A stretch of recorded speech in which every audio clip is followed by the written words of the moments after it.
Alright, so today I want to talk about what it takes to make a multiplayer game. So,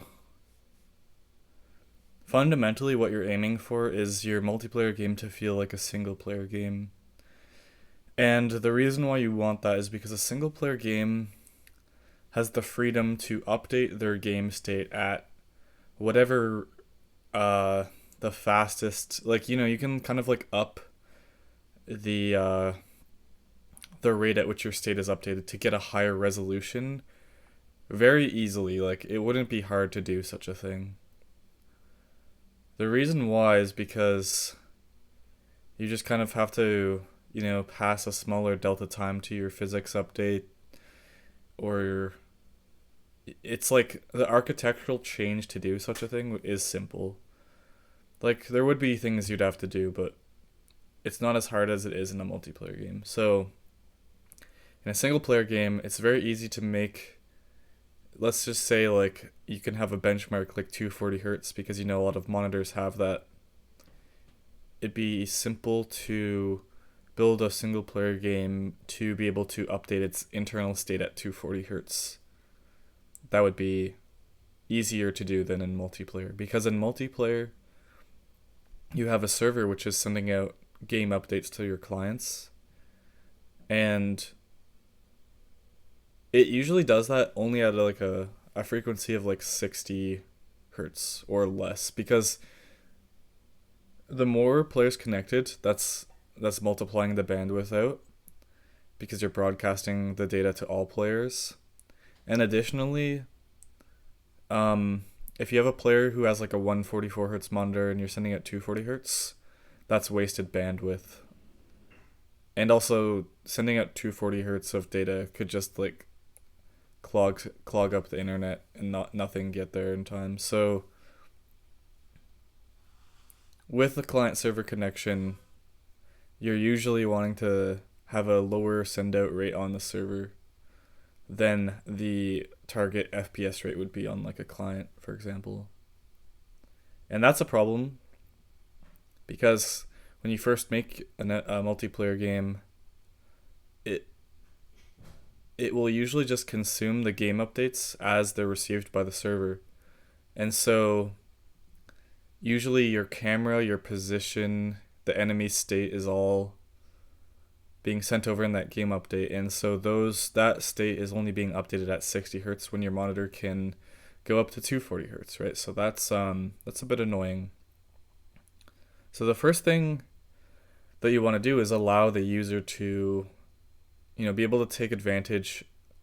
Well, before even getting to that, fundamentally there's an even bigger issue, which is like your state is not being updated until you receive the server update. So that means you'll press forward on the keyboard and you won't move for like 50 ms, which is a pretty decent amount of time to not move for. So the game isn't going to feel like single player, because in single player you press forward and you instantaneously move forward, right? So that's great, but that doesn't happen now. So the first system you need to build is a client prediction and server reconciliation system. And all that means is that you can run game updates on the client to like update the position, for example. But when you receive the server update, you need to make sure that you reconcile with that. So, if you update your movement state at 60 hertz, because we're not talking about faster refresh rates yet, if you have 60 hertz, then the moment you generate a new like keyboard input, so like forward, for example, instead of sending it to the server and waiting until your position updates, you also simulate it on the client and update your position immediately.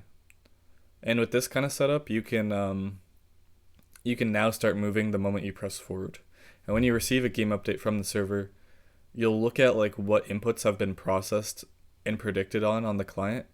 You'll then apply that game state that came in and then like reapply those on top of it. And that's what's called client prediction and server reconciliation. So that allows the client to stay synchronized with the server, but being able to react immediately to player input.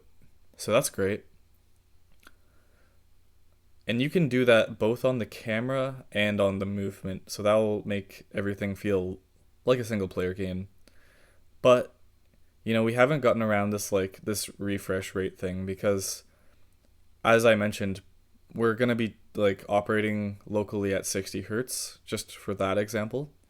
But now, we want to operate at like a higher refresh rate. So for example, with the camera, let's say now we want the camera to update at like 240 hertz because that's our refresh rate on the monitor. So we're not going to miss out on we're not going to have any frames that are identical, which is what we want. So to do that, you need to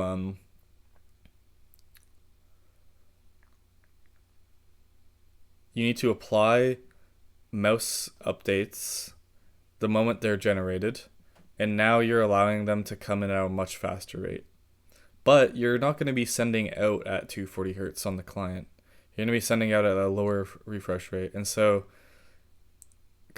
there are ways to make this better, but what you need to fundamentally do is like package up all of those mouse updates that happened since the last time you sent out, pack those all up.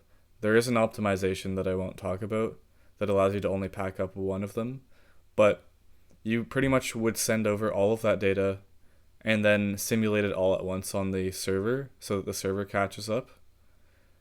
And then you send then when you continue to do reconciliation now, but the reconciliation will happen on many more mouse updates.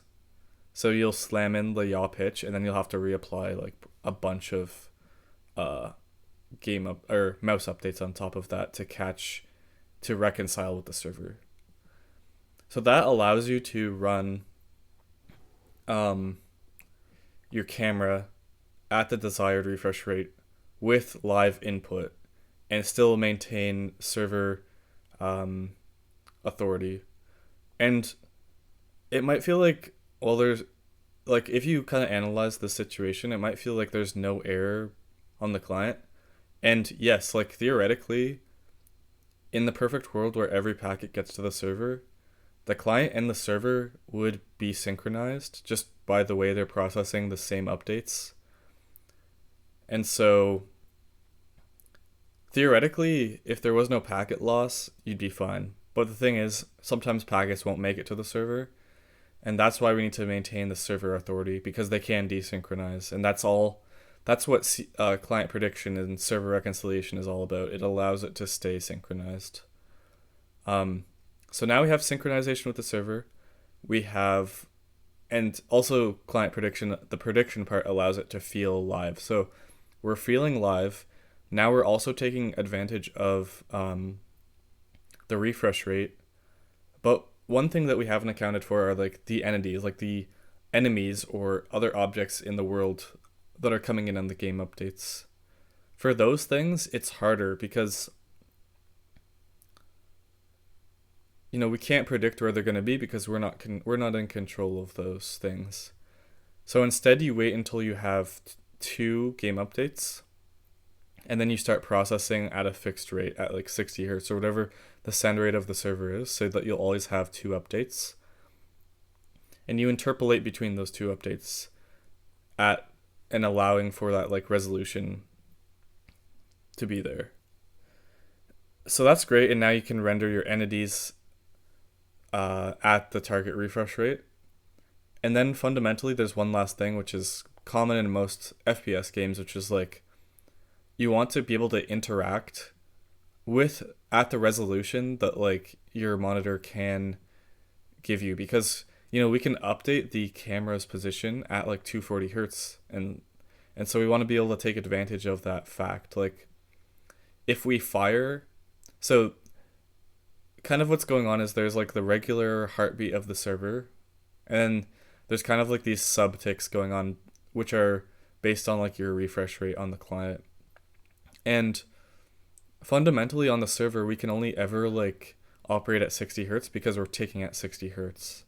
So in order to allow for this type of resolution to happen, if you fired your gun in between 2 server ticks on the client, then in the packet that we sent to the server, we can also kind of package how far we were into that tick.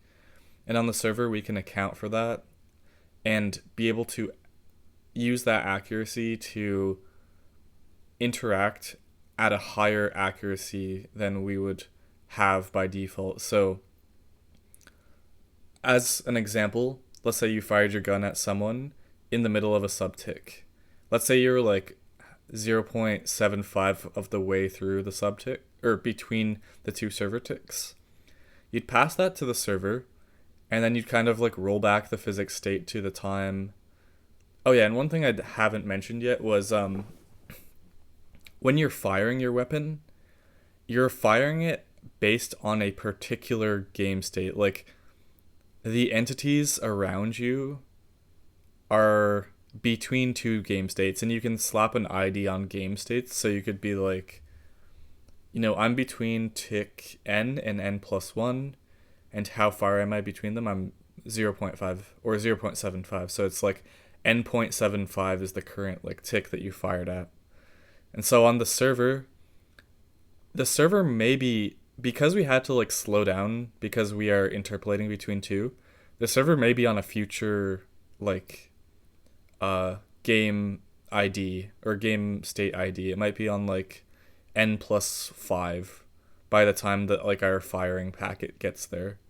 And so on the server, you have to roll back the state to n.75, which you do by going back to state n and going to state n+1 and then interpolating like all the attributes that need interpolation between them. And that allows you to have a server that only ticks at 60 hertz, but it allows your clients to interact with the game at a higher resolution, and that's what subtick is. So fundamentally, in order to make a multiplayer, so with all of that in place, you are able to support the highest like resolution aiming and interaction with the game, so that it feels like single player. So again, what do you need to make this happen? Well, first you need client prediction, and server reconciliation, and that can apply to mouse and positional data, like your physics state or whatever. Once you have that makes the game feel as if it's in real time, but it's still not smooth because your refresh rate is 240 hertz and you're only doing this at 60 hertz. So then you crank up your client's refresh rate, and when you do that, you're also cranking up like how many times per second you update the camera and the physics state. But when you send to the server, now you need to package up all those extra inputs and send those along to the server. And there are optimizations for that. But fundamentally, you'd have to do that. And now you're able to have a smooth experience with client prediction and server reconciliation, keeping it, so CPSR, it keeps the client in sync with the server, and it also keeps the client feeling real time. And now in combination with iterating the client faster, you now have a way of making it smooth and up to the refresh rate of the monitor. Then other entities in your world are moving, because you can't predict them, they're still going at 60 hertz because that's the send rate of the server. So you add in entity interpolation, which is to delay the rendering of those entities, and then smoothly interpolate between the two frames of state you have. And that provides a way to render the entities smoothly. And then interaction that happens between the player and those entities also needs to be reconciled, in that, like, let's say you shot someone, you're shooting someone in the past on the client because you've delayed rendering. So on the server, when that fire message comes in, you need to be able to accurately go back to that point in time which the player fired at, and it needs to allow for subtick. So n point t, where t is in the range 0, 1, and that you should be able to go back to that time and replicate that. And if you can do all of that, and only when you can, you fundamentally have a system that you can actually build a multiplayer game on that will allow your players to feel like it's a single player game, in that the accuracy and resolution of the interaction they have with the system is high. So, you know, that's why multiplayer games are hard, because you have to spend a lot of time without having a game, without working on game features. You have to build these underlying systems that work like that, so that when you build on top of it, your players are going to have a great experience. So, I just wanted to talk about this and like what it takes to make a multiplayer game feel like a single player game, and that's about it.